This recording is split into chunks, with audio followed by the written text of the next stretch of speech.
দাজ্জালকে কেন লোহার শিকল দিয়ে বেঁধে রাখা হয়েছে?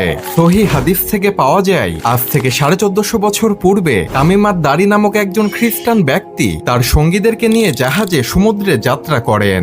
হঠাৎ সমুদ্রের মধ্যে ভয়ঙ্কর ঝড়ের কবলে পড়ে তারা পথ হারিয়ে ফেলে এবং তারা অজানা রহস্যময় একটি দ্বীপে পৌঁছে যায়। তামিমাত দারি ও তার সঙ্গীরা দ্বীপে নামার পর দেখতে পান একটি পশুর মতো অদ্ভুত চেহারার এক প্রাণী, যার গোটা শরীরে কালো পশম দিয়ে ভরপুর। প্রাণীটি বলে, আমি হলাম এখান করা গোয়েন্দা। প্রাণীটি তামিমাত দারি ও তার সঙ্গীদেরকে বলল, তোমরা ওদিকে ওই গুহার মতো স্থানটিতে যাও, সেখানে একজন ব্যক্তি তোমাদের জন্য অপেক্ষা করছে। তামিমাত দারি ও তার সঙ্গীরা সেখানে গিয়ে দেখলেন একটি বিশাল দেহের ব্যক্তি, যার হাত পা লোহার শিকল দিয়ে বেঁধে রাখা হয়েছে।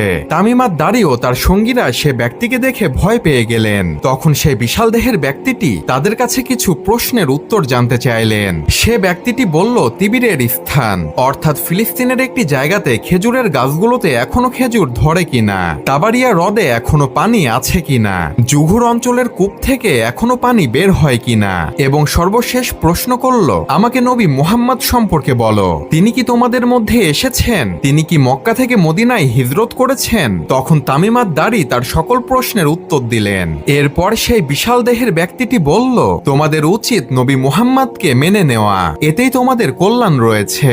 এরপর সে ব্যক্তিটি তার নিজের পরিচয় দিল। সে বলল, আমি হলাম দাজ্জাল। আমি এখান থেকে বের হবার অনুমতি পেলেই পুরো পৃথিবী 40 দিনে ভ্রমণ করব, তবে আমি মক্কা ও মদিনায় প্রবেশ করতে পারবো না। আর এই সম্পূর্ণ ঘটনাটি তামিমাত দারি নবী সাল্লাল্লাহু আলাইহি ওয়াসাল্লামকে এসে বলেন এবং তিনি খ্রিস্টান ধর্ম থেকে ইসলাম ধর্ম গ্রহণ করেন। অর্থাৎ এই হাদিস থেকে বোঝা যায় দাজ্জাল পৃথিবীতেই আছে এবং দাজ্জালকে একটি দ্বীপের মধ্যে বেঁধে রাখা হয়েছে।